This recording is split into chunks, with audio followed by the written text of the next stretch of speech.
পরিবারের অভাব কাটাতে অনেক কষ্টে পুলিশে যোগ দিয়েছিল হাল্ক। তার স্বপ্ন ছিল সৎ পথে থেকে পরিবারের মুখে হাসি ফোটানো,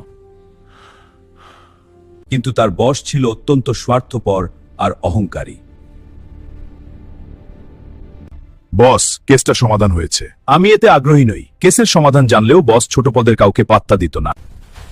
হাল্ক ভাবল, এভাবে চললে শহর কখনো অপরাধ মুক্ত হবে না। সে তার বিশ্বস্ত সহকর্মীদের নিয়ে গোপনে একটি গ্রুপ তৈরি করল।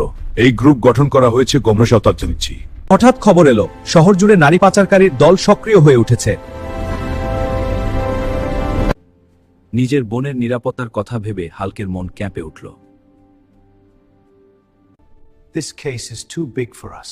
গ্রুপের সবাই ভয়ে পিছিয়ে আসতে চাইল। কেসটি ছিল অনেক বড়। একবার ভাবুন, ওই মেয়েদের জায়গায় আপনার বোন থাকলে কি করতেন?